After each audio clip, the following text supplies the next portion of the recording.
Hi guys, welcome to Windsome Cottage Garden. My name is Hannah and I'm so glad that you decided to join me today. This video is going to be a little bit of a conglomeration of things I've already done. If you've watched any of my recent past videos, you know a couple weeks ago it was excessively hot here in the city garden. Unseasonably so. We were in the low 90s with the heat index closer to 95, 96, 97, which we can get like towards the end of August, but end of May, beginning of June, that's unusual for us.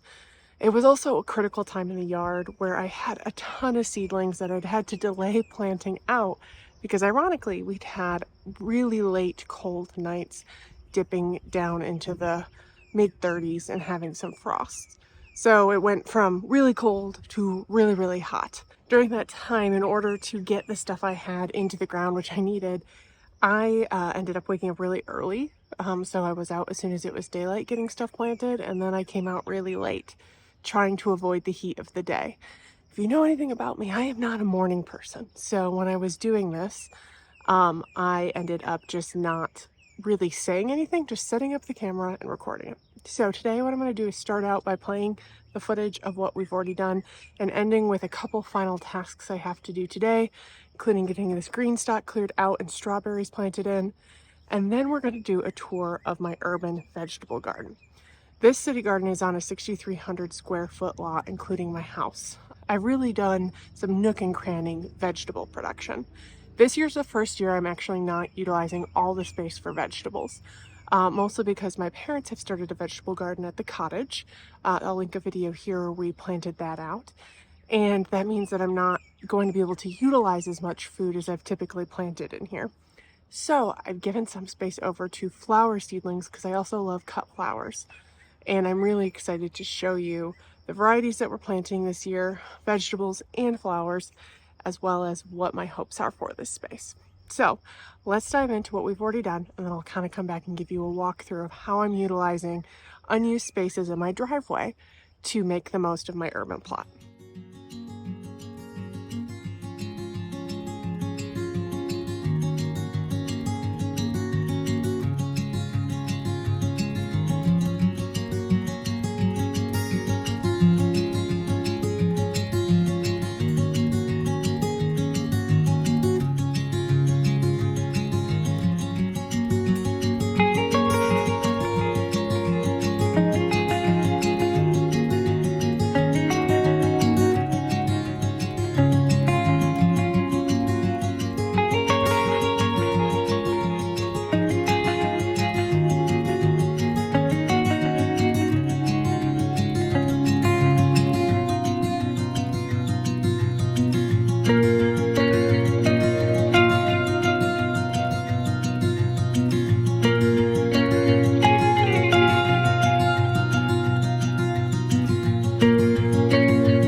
everything I wanted to get done today, so I think it's finally time for me to walk you around all my vegetable areas and show you what I'm growing this year and where. I'm actually going to start my driveway right behind me, and it's worth noting I did try to capture a lot of things, but there are some things that I just didn't turn a camera on because I just had to get stuff done when I was awake to do it.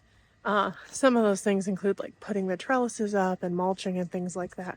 But I did manage to capture seed starting, which actually was about 2.5 weeks ago, and a lot of them are already up. I have this Titan squash trellis, which I actually haven't put the netting on yet. Oh, I need to do that, but these guys have a little while before that's necessary. This is from Gardener Supply Company, and I have, last year was the first year I put it together, and I did so-so. I think part of it was weather related, but I'm really excited to see what happens this year. Though I'm very quickly noticing that this side of the driveway gets a lot more light than this side, which is predictable, but this is all bonus space. I have a really long driveway that I don't need to utilize for cars completely. So I thought this was a much better use of it. It's a lot prettier as well. Over here, we have a green zucchini, and I did sow a golden zucchini here, but I'm not seeing it, so I actually am probably going to re-sow that. This one is a Kajari melon, which is coming up. At least one of them, which is all we need. Over here, we have a couple Casparita pumpkins and some weeds, which I do need to come through and kind of pick apart. Here we have spaghetti squash, which is like, I don't know, I'm going to give it a little more time before I re-sow. And then finally we have an acorn squash, which I thought had come up, but I'm not seeing it again. Over here, everything is up and putting on true leaves. This back here is a cinnamon girl pumpkin, a butternut squash, a sugar baby watermelon, and a weedy little pumpkin in addition to the zucchini I already pointed out. Now these zucchinis are actually like a bush form, so they'll come forward, and it will give a little bit more space for everything else to climb up.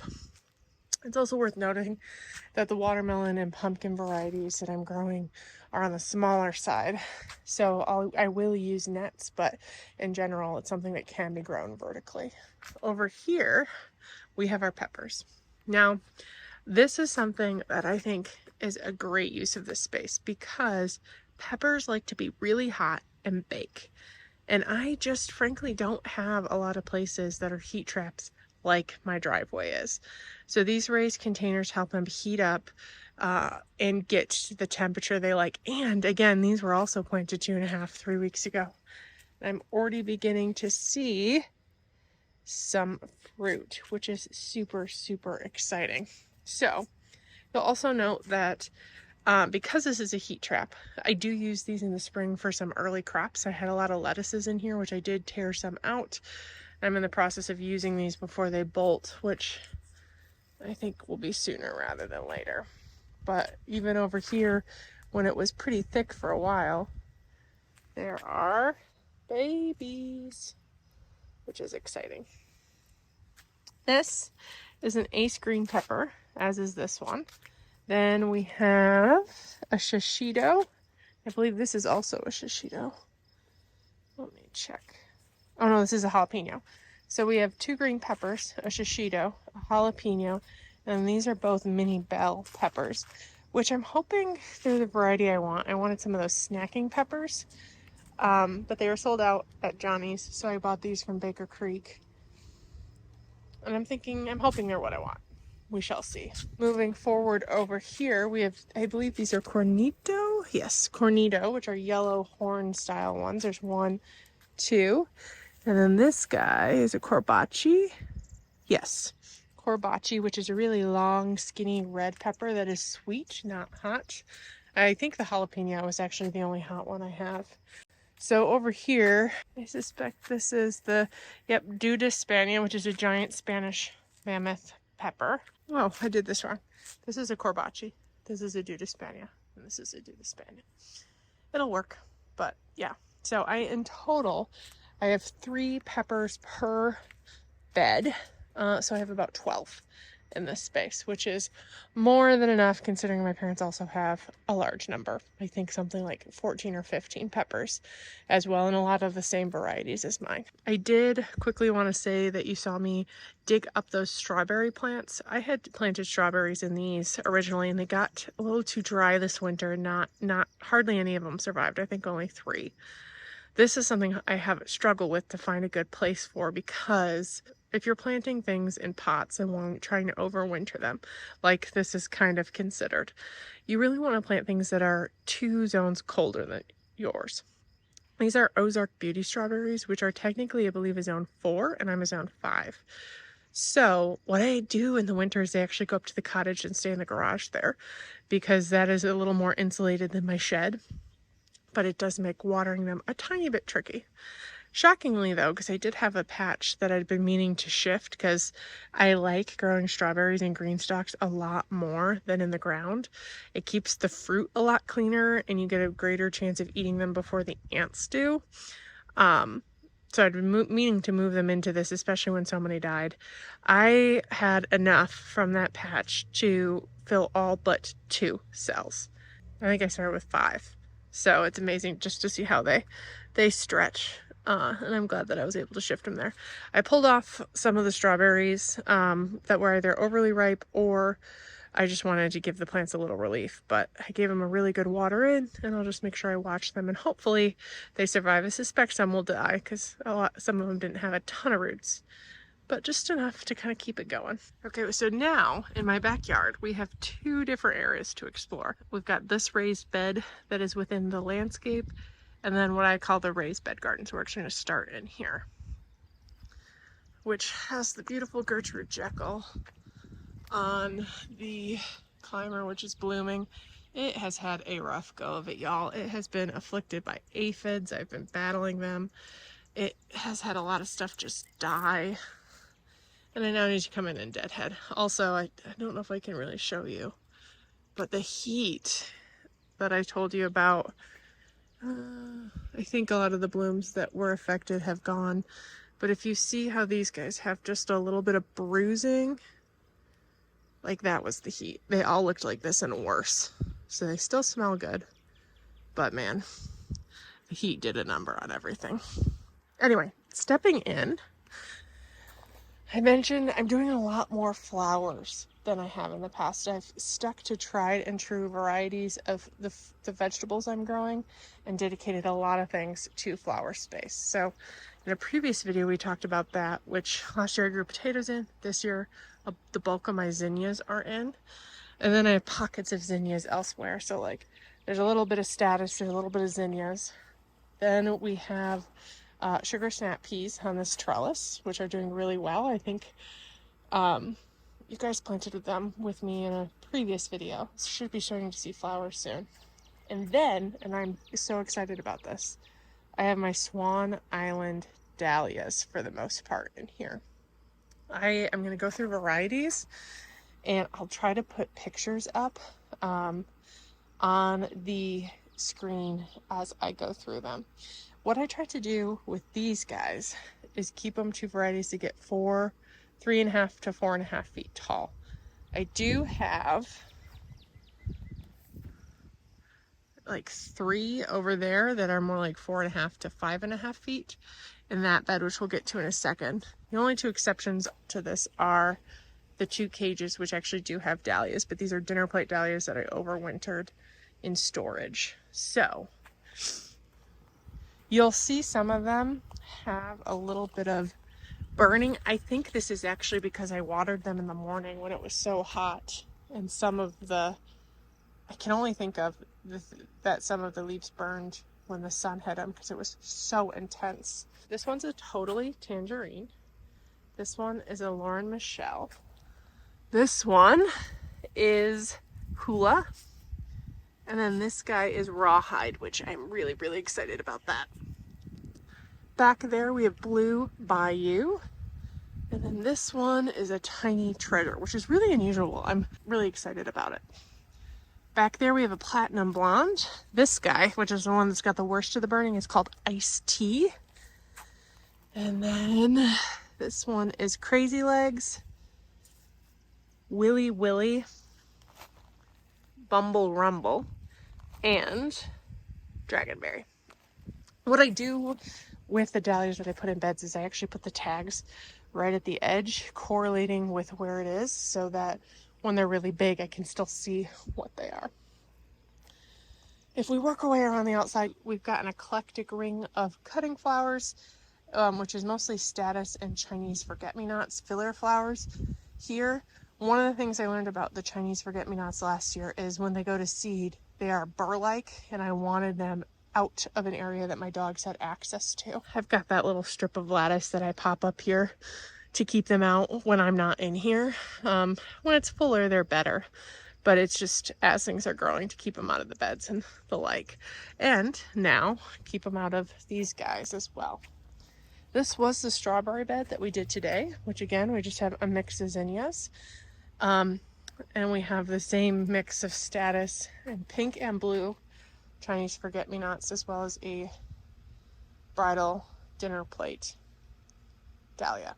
Now, I already have some maintenance I need to do in here. This is a honeysuckle that is my neighbor's, and I kind of just come and shear it up, and it's time to do that. I always let it bloom because it smells so good, but now it'd be time to cut it back because it's shading some things back here, and these already get a little bit of shade. So I tend to put like cooler weather crops here because it's a little bit cooler in the shade. Now these snapdragons you and I planted a long time ago, and they look rough, y'all. Rough. I don't think they liked the heat, but I've left them in. I haven't pulled them because I'm kind of curious to see whether they're gonna bounce. Similarly, there are definitely some ranunculus that in the heat just shriveled up. But then there's some that I suspect we'll be getting flowers from soon. Originally, here I was actually going to put carrots, but my parents have some carrots and I don't eat a ton of carrots. So I decided instead to put more flowers. And in here, these are just varieties of celosia, though there is a thornless blackberry that is rooted in here, which I should probably pull out, but I don't really want to. So then we have our Green Beauty snow peas. And I just have to pause and show you this because this is actually one of my favorite views of the yard that you don't get to see. One of the things that I really love about, even though it's a small yard, how it's been designed is moments of surprise. So you would not know if you were sitting up on the deck that when you rounded the corner, there's like this secret enclosed area, even though you can kind of see it. And I think things like the spheres and the chickens just invite your eye back in to explore. So we'll go peek at it quickly. I know I've shown it to you before, and it's worth noting that this is the most shaded this section is, but we'll look at it when we look at these two beds. First though, I want to go through some of the tomato varieties. In these horse troughs, I have 4 tomatoes at the back. And this one, I was going to take this out, but I decided to throw a sickly tomato in here to see if it survived. And it did. And I'm glad it did because it's a Napa Chardonnay, which is actually my favorite cherry tomato. But I'm kind of done growing them from seed because they are so tricky. And I knew that. They just hate water. So you basically have to like get them on the brink of like dying and then give them a drink and just a teeny drop. But like I think I started something like 6 and this is the one to survive, which I knew would happen, which is why I started 6 because I wanted 1. So we've got that. Then in the front here we have dragon tongue bush beans, just a small little square, and all my leafy greens that are actually doing really well. I need to start harvesting from here. Been mostly harvesting from the other side, but this is getting a little crazy. And then you'll also note that the tomatoes are doing really well and that they already need some maintenance. So it's probably going to be a video soon. But we have, and again, I try to stick them places that I can read and reach. We have a San Marzano here, an Abe Lincoln, another San Marzano that I think I ended up splitting the San Marzanos because I wanted to plant this one deeper. And this was kind of hard to dig deep on. So that's why they're not next to each other. And a Dr. Wishi's yellow tomato, in addition to the cherry that I mentioned. Then I think most of these are Paul Robesons. Let's see. This is a Paul. So Paul Robeson. This is a Paul Robeson. This is a Paul Robeson. Yep. And then this is different. This is a... Oh no, that's a Paul Robeson. So these are all Paul Robesons. Oh, they're doing very well. And I really need to come in, do some tying up. I might do a little tonight. We'll see. We shall see. And then in the front, we just have Blue Lake bush beans, which they all germinated really well. Some of them fried in the heat, even though I was watering them really well. And then a couple of them looked like this before dying back. So I kind of think something came and nibbled off the top. But this is still more than enough for what I need. You guys, we need to take a moment to just appreciate the Mexican primrose. This is a little invasive, but seriously so pretty. I always let it bloom and then I kind of come after it.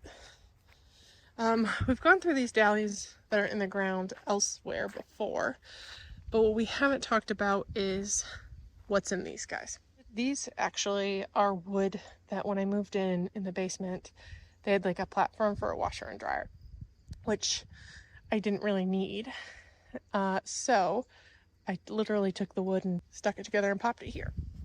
And under here, I had, for the first long time that I moved in, there was a giant old Chinese elm that was dying, so it had to be removed. And they did grind out the stump, but nothing really could be planted here. So this helped make it a usable space and a beautiful space.